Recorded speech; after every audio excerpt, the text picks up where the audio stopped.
नमस्कार दोस्तों, स्वागत है आपका ज्ञान गुरु में। फ्रेंड्स, आज की इस वीडियो में हम डिस्कस करेंगे इस वीक के इम्पॉर्टेंट करंट अफेयर से रिलेटेड काफ़ी इंपॉर्टेंट क्वेश्चंस को।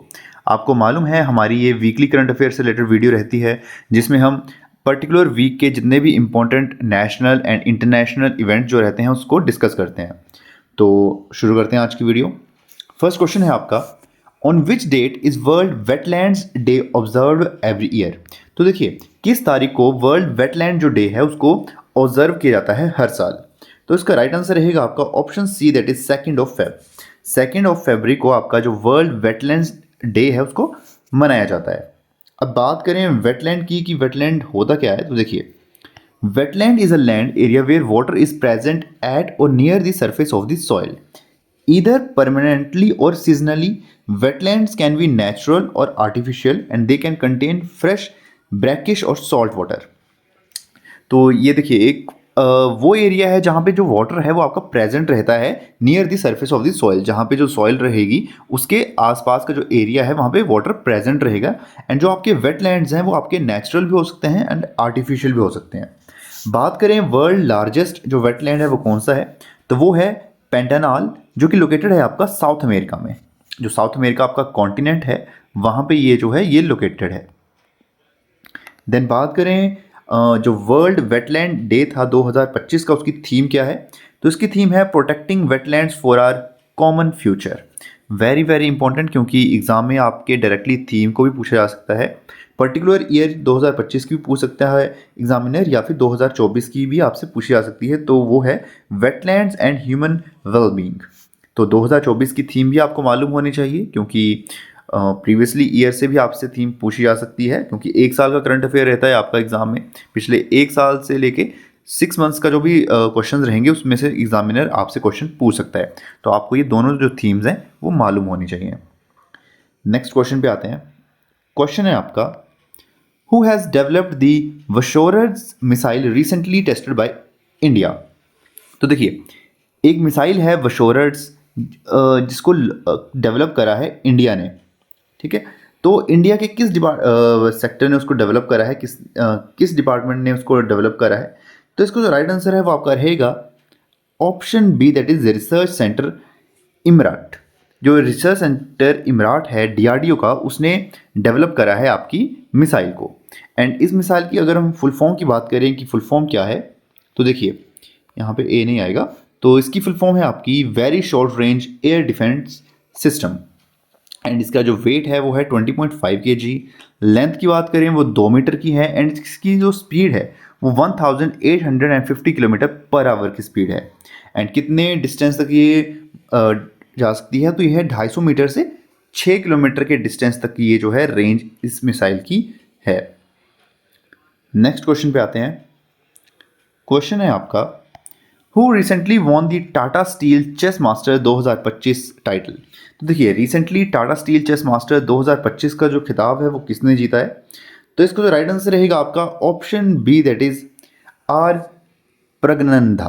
तो देखिए, इन्होंने ये इस टाइटल को जीता है। एंड आपको इन्होंने किसको हराया है, इनको डी गुकेश को आपके प्रगनंदा ने हराया है टाटा स्टील चेस मास्टर में।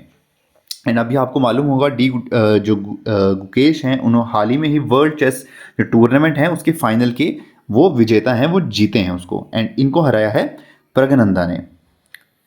नेक्स्ट क्वेश्चन पे आते हैं। क्वेश्चन है आपका, who is the author of the recently publish book the Mahatma's manifesto. तो देखिए, हाल ही में एक बुक लॉन्च हुई है जिसका नाम है द महात्मा मैनिफेस्टो। तो इसके ऑथर कौन है। तो इसका राइट आंसर रहेगा आपका option B, that is Rajesh Talwar. Rajesh Talwar जो हैं वो ऑथर हैं द महात्माज मैनिफेस्टो बुक के। नेक्स्ट क्वेश्चन है आपका, the Ekuverin the 2025 military exercise is conducted between which two countries. तो देखिए, ये एक मिलिट्री एक्सरसाइज है जिसका नाम है इकोवरिन। तो ये किन दो कंट्रीज के बीच जो है वो शुरू हुई है 2025 में। तो देखिए, इसका राइट आंसर रहेगा option B, that is India and Maldives. तो ये जो एक्सरसाइज है एंड ये क्वेश्चन जो है काफ़ी ज़्यादा इंपॉर्टेंट है आपका। 2025 की जो मिलिट्री एक्सरसाइज है जिसका नाम इकोवरिन है, ये शुरू हुई है दो कंट्रीज के बीच, इंडिया एंड मालदीव्स के बीच। बात करें कि ये कब से कब तक चलने वाली है एंड ये एडिशन कौन सा है, तो ये एडिशन है 13th एडिशन एंड ये 2 से 15 फरवरी तक जो आपकी मिलिट्री एक्सरसाइज है ये इंडिया एंड इंडोनेशिया के बीच चलने वाली है। आते हैं नेक्स्ट क्वेश्चन पे। क्वेश्चन है आपका, in which district was the my NREGA app recently launch. तो देखिए हाल ही में ही किस जिले में, इंडिया के किस जिले में माई नरेगा ऐप जो है वो रिसेंटली उसको लॉन्च करा गया है। तो इसका राइट आंसर रहेगा आपका option C, that is Barmer. Barmer में जो माई नरेगा ऐप है उसको हाल ही में ही एज अ पायलट प्रोजेक्ट अभी इनिशियली उसको लॉन्च किया गया है बाड़मेर में। बात करें देखिए मनरेगा की, तो मनरेगा एक्ट जो था आपका वो आपका पास हुआ था सितंबर 2025 में एंड इसको इम्प्लीमेंट किया गया था 2 फरवरी 2006 को। तो ये चीज़ें भी आपको मालूम होनी चाहिए, डायरेक्टली आपसे यहाँ से भी क्वेश्चन बन सकते हैं। नेक्स्ट क्वेश्चन पे आते हैं। क्वेश्चन है आपका, till which year has the deadline for the Jal Jeevan mission been extended in budget 2025। तो देखिए हाल ही में ही जो डेडलाइन थी आपके जल जीवन मिशन की उसको एक्सटेंड कर दिया गया है 2025 के बजट में। यानी 2025 के बजट में इसकी जो डेडलाइन थी, जिस वर्ष इसको ख़त्म होना था, उससे इसको बियॉन्ड इसको एक्सटेंड कर दिया गया है। तो कब तक इसको एक्सटेंड कर दिया गया है, तो इसका राइट आंसर रहेगा आपका ऑप्शन डी, दैट इज 2028। 2028 तक इसको एक्सटेंड कर दिया गया है जल जीवन मिशन को। देखिए बात करें जल जीवन मिशन की, तो इस साल के बजट में कितना इसके लिए प्रावधान रखा गया है, तो बजट फॉर 2025-26 का है 67,000 करोड़ का जल जीवन मिशन के लिए। Very important question. अब आपको मालूम होना चाहिए जो जल जीवन मिशन है आपका JJM, वो लॉन्च कब हुआ था, तो ये लॉन्च हुआ था 15 अगस्त 2019 को। इसका मेन एम क्या था, तो देखिए इसका एम था वाटर कनेक्शंस प्रोवाइड करना to 16 crore new village houses. जितने भी आपके गांव हैं वहाँ के 16 करोड़ जो हाउसेज हैं उनको वाटर कनेक्शन प्रोवाइड करना। बात करें प्रेजेंट सिनारियो की, 2024 के जो डेटा है, लेटेस्ट डेटा, उसके अनुसार 80% houses has water supply connection. 80% जो हाउसेज हैं इंडिया के जो रूरल विलेजेस में, उनके जो घरों के जो कनेक्शंस हैं वहाँ पे वाटर कनेक्शन लग चुका है। एंड न्यू लिमिट जो है वो सेट करी गई है 2028 तक 100% कवरेज कर ली जाएगी 2028 तक, जो कि प्रावधान रखा गया है इस साल के बजट में। नेक्स्ट क्वेश्चन पे आते हैं। क्वेश्चन है, विच राइटर वॉज रिसेंटली अवॉर्डेड दी साहित्य अकेडमी अवार्ड 2024 इन डोगरी लैंग्वेज। तो देखिए डोगरी लैंग्वेज में किस राइटर को साहित्य अकेडमी अवार्ड दिया गया है, तो इसका जो राइट आंसर है वो आपका रहेगा चमन अरोरा। चमन अरोरा जी को डोगरी लैंग्वेज के लिए साहित्य अकेडमी अवार्ड दिया गया है, जो कि एक राइटर हैं। Again very important question. आप देखिए साथ साथ में आप अपने नोट्स भी बनाते रहो, क्योंकि आपके नोट्स ही आपकी हेल्प करेंगे आपके पर्टिकुलर एग्जाम्स में। नेक्स्ट क्वेश्चन है आपका, in which state has India's first white tiger breeding centre been approved recently. तो देखिए इंडिया की कौन सी ऐसी स्टेट में first white tiger breeding centre जो है उसको अप्रूव किया गया है हाल ही में ही, तो इसका राइट आंसर रहेगा आपका मध्य प्रदेश। मध्य प्रदेश में वाइट टाइगर ब्रीडिंग सेंटर जो है उसको अप्रूव कर दिया गया है एंड वो इंडिया का फर्स्ट ऐसा है। एंड बात करें टाइगर्स की, तो देखिए number of tigers in state की, जो मैक्सिमम नंबर ऑफ टाइगर्स हैं वो आपके हैं मध्य प्रदेश में जो कि 785 हैं, कर्नाटका में 563 हैं एंड उत्तराखंड में 560 हैं।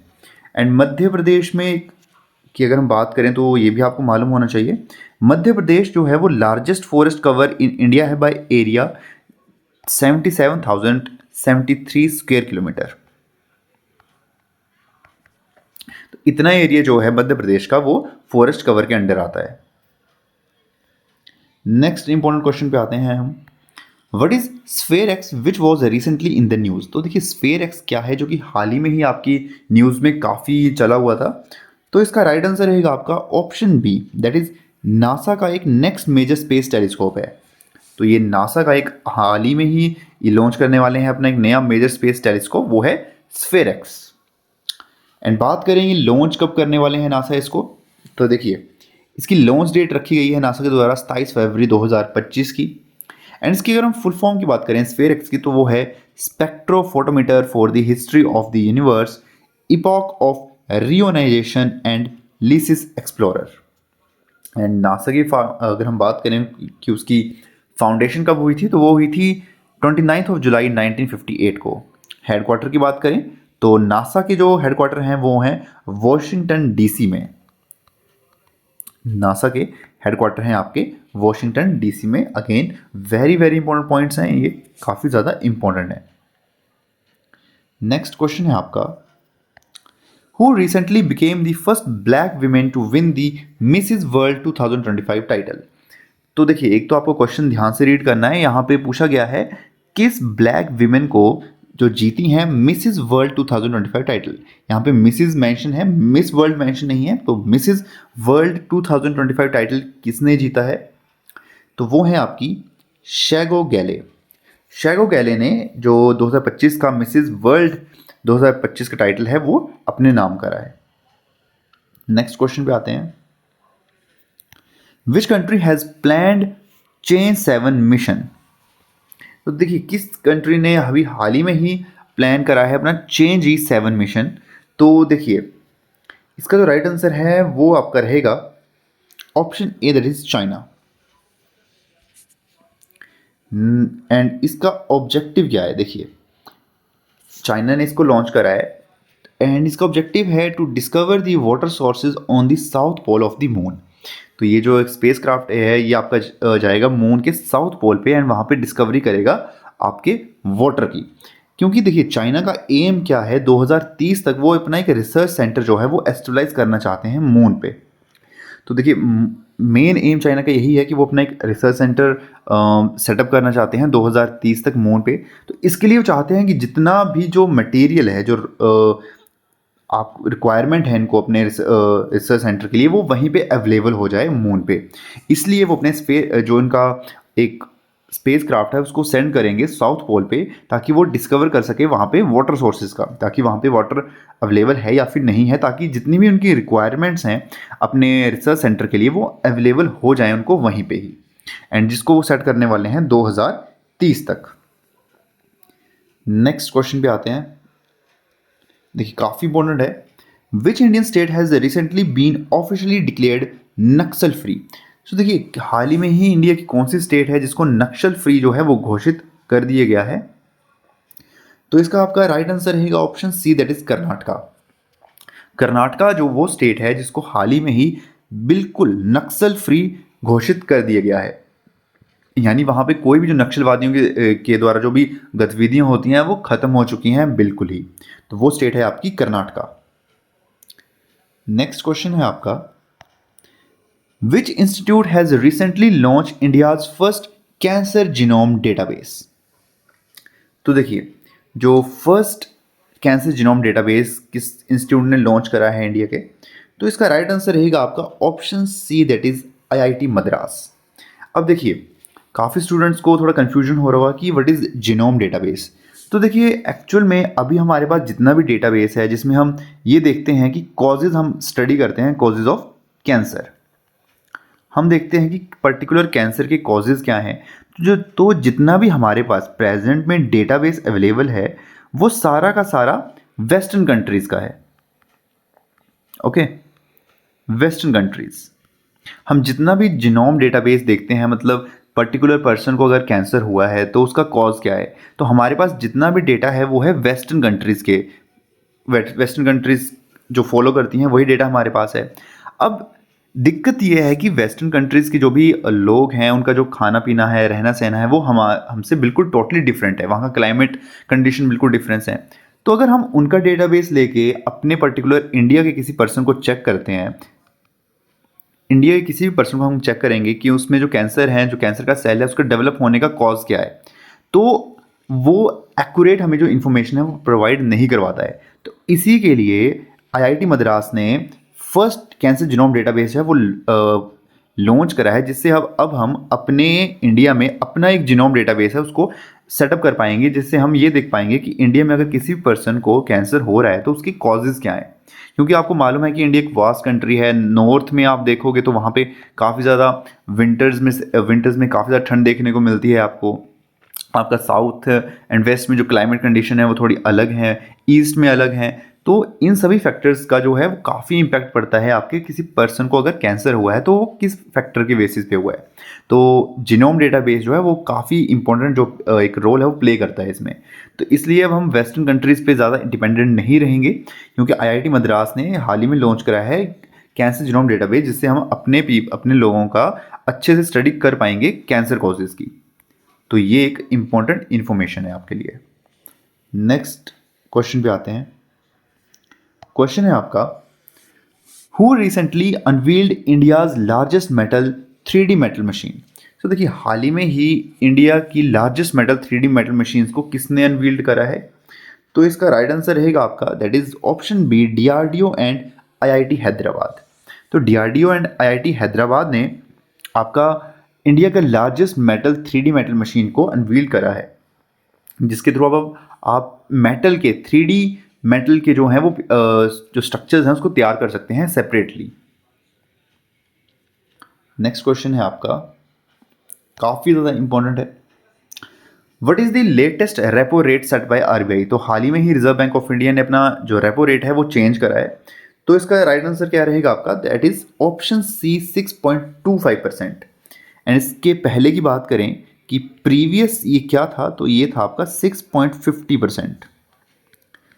0.20%, 25% जो है वो डिक्रीज करा है आरबीआई ने अपने रेपो रेट में। एंड अब भी आप में से काफ़ी को कन्फ्यूजन होगा कि what is repo rate and reverse repo rate. तो देखिए रेपो रेट क्या है, रेपो रेट एक वो रेट है जिसके थ्रू जो रिजर्व बैंक ऑफ इंडिया है वो कमर्शियल बैंक्स को लोन प्रोवाइड करवाता है। मतलब रिजर्व बैंक ऑफ इंडिया जो है वो लोन देता है कमर्शियल बैंक्स को, एंड उसको कहा जाता है repo rate. And reverse repo rate में इसका बिल्कुल उल्टा होता है। रिवर्स रेपो रेट में क्या है कि जो आपके कमर्शियल बैंक्स हैं, आपके जो कमर्शियल बैंक हैं वो एक्चुअल में लोन देते हैं आपके आरबीआई को। Commercial bank grant loan to RBI, ये ग्रांट नहीं है, प्रोवाइड बोल सकते हो आप, प्रोवाइड करवाते हैं, वो लोन देते हैं आरबीआई को। एंड रेपो रेट, देखिए repo rate and reverse repo rate के थ्रू ही जो आपका आरबीआई है वो जो भी आपकी मार्केट में इन्फ्लेशन होती है उसी को कंट्रोल करता है। जो भी आपकी महंगाई हो रही है या फिर जो आपका पैसा है मार्केट में, वो आप देख रहे होंगे कि जब भी डिमांड एंड सप्लाई जो है उसको कंट्रोल करता है आरबीआई आपके repo rate and reverse repo rate के थ्रू। नेक्स्ट क्वेश्चन पे आते हैं। क्वेश्चन है आपका, विच country has recently band solo climbing on mount Everest and other 8000 peaks. तो देखिए हाल ही में किस कंट्री ने बैन कर दिया है कि वो सोलो क्लाइंबिंग नहीं कर सकता माउंट एवरेस्ट पे एंड उसके आसपास की जितनी भी जो चोटियां हैं जो कि 8000 से ऊपर की हैं उसमें वो अकेले क्लाइंब नहीं कर सकता। तो ये कौन सी कंट्री ने करा है। तो अगर आप थोड़ा सा अपना IQ यूज़ करोगे तो ये रहेगा आपका option B, that is Nepal, क्योंकि जो आपका माउंट एवरेस्ट है वो आपका नेपाल में ही है। एंड यहाँ पे नई गाइडलाइंस नेपाल ने ये जारी करी हैं कि आप सोलो क्लाइंब नहीं कर सकते, आपको 2 पर्सन, मिनिमम 2 पर्सन एंड एक गाइड आपको अपने साथ रखना पड़ेगा अगर आप क्लाइंब कर रहे हो कोई सा भी वहाँ पे जो माउंटेन जिसकी जो ऊंचाई है वो 8000 या उससे ज़्यादा की है। उसके लिए आपके साथ या तो 2 पर्सन होने चाहिए प्लस एक गाइड भी आपके पास होना चाहिए, तभी आप क्लाइंब कर सकते हो माउंट एवरेस्ट पे या उसके आसपास की जितने भी माउंटेन्स हैं 8000 और अबव देन 8000। नेक्स्ट क्वेश्चन पे आते हैं। क्वेश्चन है, according to the recently report what is the rank of India in the world mobile manufacturing. तो देखिए हाल ही में एक रिपोर्ट पब्लिश हुई है जिसके अनुसार इंडिया का क्या रैंक है वर्ल्ड मोबाइल मैन्युफैक्चरिंग में। तो देखिए इसका जो राइट आंसर है वो आपका रहेगा option B, that is second. Second number पे है इंडिया वर्ल्ड मोबाइल मैन्युफैक्चरिंग में।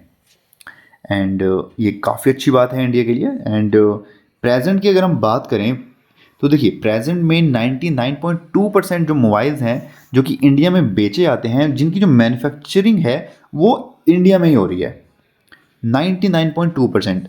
एंड अगर हम बात करें देखिए 2014 की, तो उस टाइम सिर्फ 2 मोबाइल मैन्युफैक्चरिंग यूनिट्स थी पूरे इंडिया में, बट अब ये इनका नंबर जो है वो इंक्रीज करके 300 प्लस हो चुका है। तो देखिए पिछले 10 साल में 2 मोबाइल मैन्युफैक्चरिंग यूनिट से हम 300 प्लस पे आए हैं।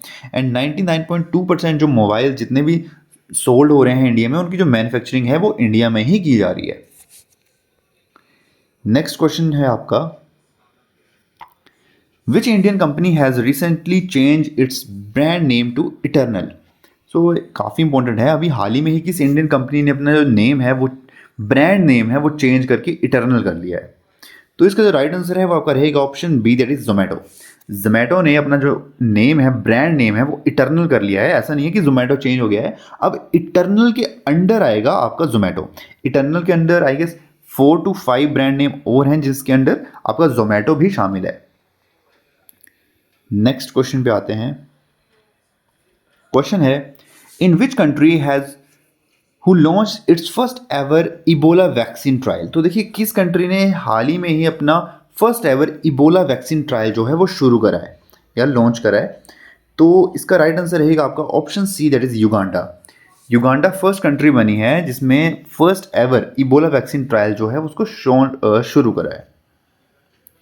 नेक्स्ट क्वेश्चन है आपका, who has recently been appointed as the director in the Ministry of Petroleum and Natural Gas।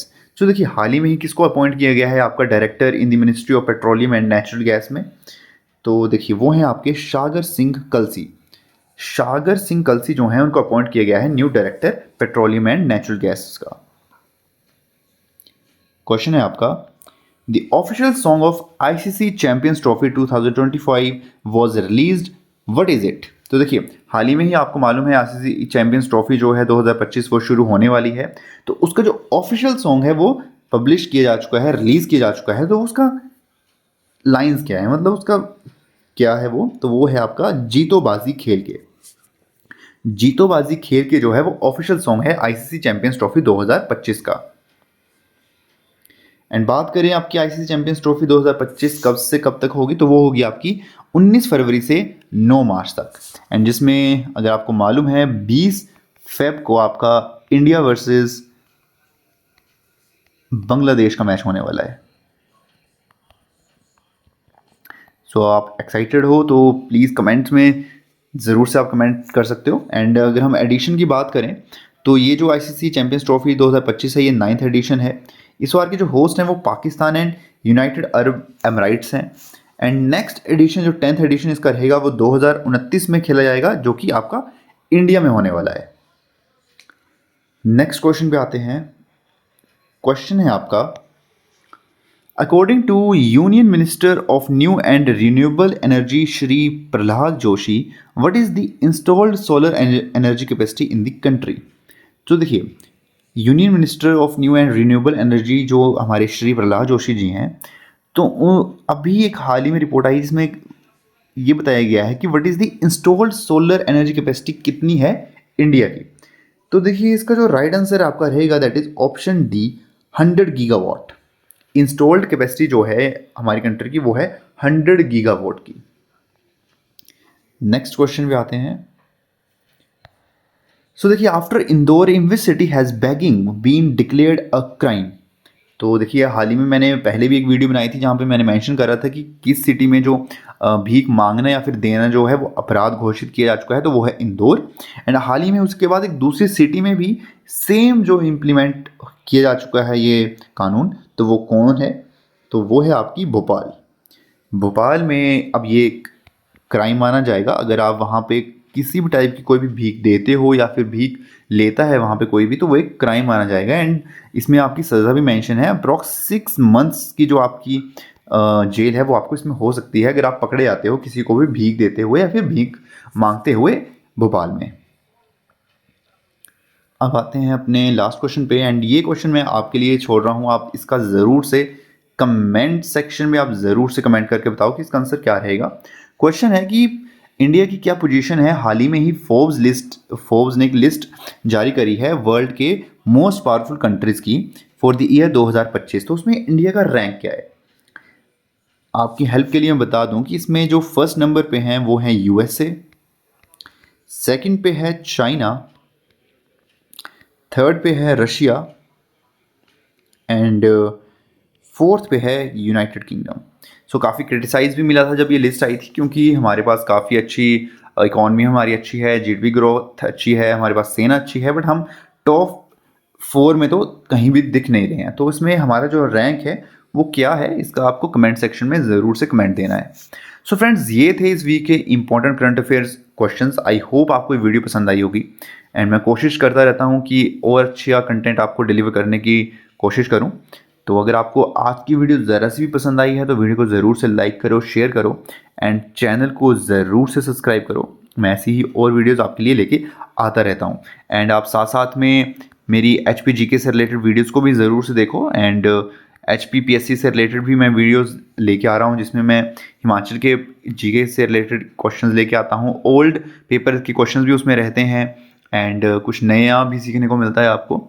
तो आप ज़रूर से उन वीडियोज़ को भी चेकआउट करो, काफ़ी ज़्यादा इंपॉर्टेंट क्वेश्चन उसमें रहते हैं, क्योंकि आपको मालूम ही है आपके HPPSC के एग्ज़ाम आने वाले हैं, आपका HP टेट का एग्ज़ाम आने वाला है, आपका HP पुलिस का एग्ज़ाम भी आपका आना ही वाला है। अभी हाल ही में आपके ग्राउंड जो हैं वो उसके ऑन गोइंग हैं, तो उसके बाद एग्ज़ाम कंडक्ट करवाया जाएगा HPPSC के द्वारा। तो आपको उसकी प्रिपरेशन भी अभी से ही शुरू करनी है। अगर आप में से कोई भी जो कैंडिडेट जिसका ग्राउंड क्लियर हो चुका है तो वो आज से ही मेरी वीडियोस को देखो। HPPSC से रिलेटेड वही क्वेश्चंस आपको देखने को मिलेंगे आपके GK सेक्शंस में। सो आई होप आपको आज की वीडियो पसंद आई होगी। मैं मिलूंगा आपसे नेक्स्ट वीडियो में, तब तक के लिए आप अपना ख्याल रखो। Bye bye.